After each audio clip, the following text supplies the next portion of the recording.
Mmasepala wa Tshwane wa re o reteletswe ke go duela bangwe ba badiri ka nako ka ntlha ya matsapa a setegeniki kwa bankeng ya Absa. Seno se latela dipego mo bekeng e fetileng tsa gore Mmasepala o ile wa tlogela bapagami ba gaeletswe morago ga go retelelwa ke go reka diesel e dirisiwang ke dibese tsa masepala. Mmasepala wa re seno se bakilwe ke kgwetlho ya setegeniki e seng tlhokego ya madi. There was a system glitch on the side of Absa, which glitch they have acknowledged.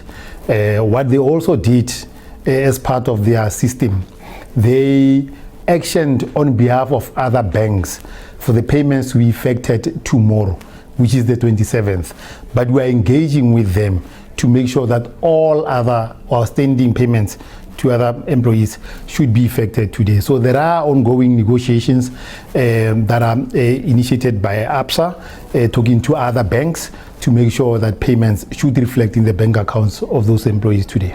Mokgatlho wa badiri wa SAMWU wa re o tlile go sala kgang eno morago. Re tshepa gore dilo tsotlhe tseo di tla lokisa mo tsatsing la gompieno mme babereki ba tla bona seo di-salary tse ba tshwanetseng go di bona. Re na le commitment from Mmasepala wa Tshwane gore by close of business ka tsheno all those particular workers ba tle ba file di-salary tsa bona ka mokgwa o tshwanetseng ka teng. Kantoro ya Auditor General ile ya tlhaba Mmasepala ka pegelo e sa jeseng diwelang ka 2021 ka ntlha ya go dirisa baitsenape ntse go na le tlhokego ya badiri mo masepaleng.